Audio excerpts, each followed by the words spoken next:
Welcome back to our latest explainer. Today we're diving straight into what can only be described as the AI Layoff Powder Keg. We are living through this completely bizarre paradox that is just defining the tech industry right now in 2026. On one hand, you've got companies posting record-breaking profits and pulling in unprecedented revenues. But on the exact same day, they're laying off tens of thousands of people. It's literally a tale of two completely different realities happening at the exact same time. So, how on earth did we get here? And more importantly, what happens when these two extremes finally collide? Let's unpack how these colliding realities have essentially built a massive powder keg. Okay, let's dive into this. 150,000. That's the estimated number of tech workers who have lost their jobs just this year alone. To put that into perspective, that's a staggering 974 highly skilled people, developers, managers, engineers, losing their livelihoods every single day. We're talking about professionals who are suddenly finding themselves locked right out of the very industry they literally helped build.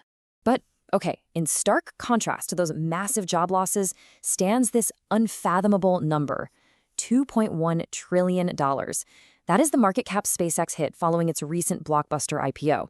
It's one of those numbers so large it almost loses its meaning, right? But the human impact? Oh, it's very real.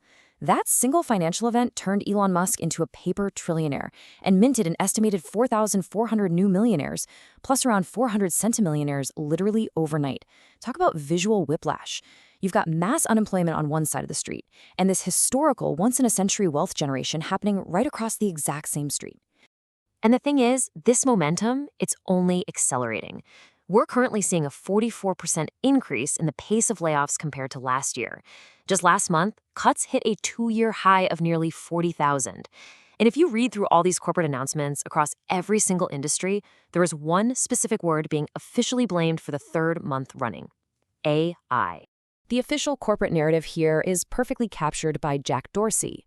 After making the absolutely brutal decision to cut nearly 50% of his staff at Block, he stated, AI tools are enabling a new way of working which fundamentally changes what it means to build and run a company. So basically meaning you simply don't need as many human beings to do the work. It sounds like this inevitable technological shift, right? Well, when Dorsey was pressed later about the massive hiring spree he went on during the pandemic, he actually did acknowledge that Block had in fact overhired. Now, what's really interesting about this slide is how that official narrative is being aggressively punctured by industry insiders. Famed venture capitalist Mark Andreessen calls AI a silver bullet excuse. His argument, and this is gaining major traction among skeptics, is that these layoffs really aren't about the sudden magic of artificial intelligence replacing human output. Instead, they're about mismanagement. It's a very convenient alibi for all that massive bloat companies accumulated during the pandemic boom years. To break down Andreessen's perspective a bit further, he estimates that essentially every large tech company is overstaffed right now. He suggests a baseline of 25% overstaffing, with many companies carrying a massive 50% or even 75% excess in staff. The data here tells a really fascinating story. Despite these companies being incredibly profitable right now, insiders are suggesting that management is simply using the buzzword of AI to quietly trim those massive excesses from their pandemic-era hiring. It acts as a highly convenient smokescreen.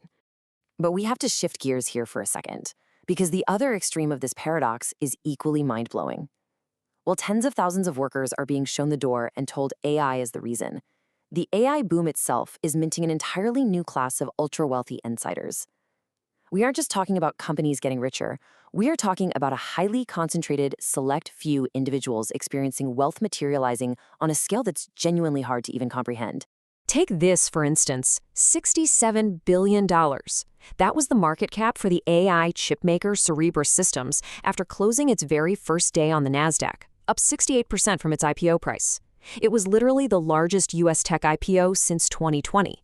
By the time that closing bell rang, its co-founders had instantly become billionaires. And with massive AI labs like OpenAI and Anthropic inching toward the public markets at valuations of $1 trillion or more, man, this hyper-wealth generation is only going to accelerate. And you know all that paper wealth? Well, it's quickly materializing into real-world assets. Tech elites are aggressively funneling their new fortunes into record-breaking real estate.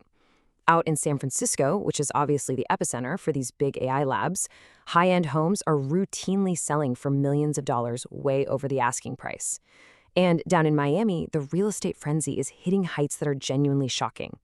This wealth translates into staggering real-world purchases, like a $170 million mansion. In early March, Mark Zuckerberg purchased this specific property on Miami's famously exclusive Billionaire Bunker Island. That's at the all-time record for the most expensive home sale in Miami-Dade County history. But here's the stark juxtaposition, and honestly, the harsh irony of the timing. Just 2 months after setting that monumental real estate record, Meta announced it was laying off 8,000 people. That was roughly 10% of its entire workforce. And this brilliantly illustrates the broader problem here. Those 8,000 laid-off workers are walking straight into a brutal macro squeeze. Let's look at the numbers. Health insurance premiums are up 6 to 7% this year alone. The overall cost of private health insurance has essentially doubled since 2008. Median home prices? They've climbed 28% since early 2020, and mortgage rates have nearly doubled in that exact same timeframe. This is just a brutally unforgiving economic environment for any newly unemployed person to try and navigate. And this squeeze is being felt universally. Right now, a whopping 76% of Americans name the cost of living as their absolute top economic concern. That is a massive jump from just 58% a year earlier. It clearly shows a very rapid deterioration in everyday financial security. So, the crucial point is this. We have these two colliding realities. In a recent poll, 65% of voters said a basic middle-class lifestyle is now completely out of reach. We have these intense everyday macroeconomic struggles colliding head-on with the massive frictionless influx of new AI billionaire wealth. You literally have tens of thousands of people losing their paychecks in an impossibly expensive world, all while they watch the exact same people laying them off go and buy $170 million private islands. Which brings us to the core theme of our explainer today. Industry watchers and economists are describing this exact climate as a powder keg. By definition, a powder keg is a situation that is highly volatile and could easily erupt into a major crisis or conflict. It's all about the tension. It is the intense friction between mass, localized job losses and this unimaginable, highly concentrated wealth generation, all happening under the banner of the exact same technological shift.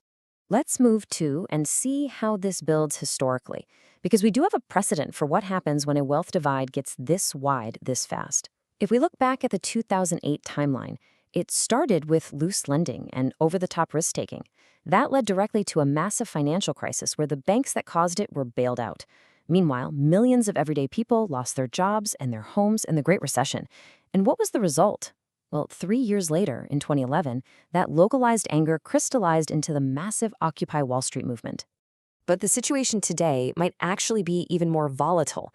Let's compare the optics of 2008 with the optics of 2026. In 2008, the public anger was essentially, we're bailing out the people who broke the economy while you lose your job. It was really about who paid for the cleanup of a crash.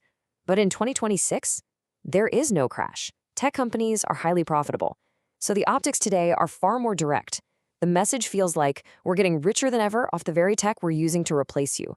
Whether AI is actually doing the replacing or it's just a really convenient excuse for pandemic bloat, this is the dangerous new message being broadcast by corporate leadership. Which leaves us with this final, incredibly provocative question to consider. Will the AI wealth gap trigger the next Occupy Wall Street? Companies are definitely watching their stock prices surge right now every time they mention AI as the reason for staff cuts. And sure, the strategy makes short-term financial sense. But as the cost of living continues to crush the middle class, tech leadership might want to think very, very carefully about the long-term message they're sending, not just to the workers they're letting go, but to the rest of the world watching this powder keg spark. Thanks for joining me for this explainer, and as always, keep questioning the data.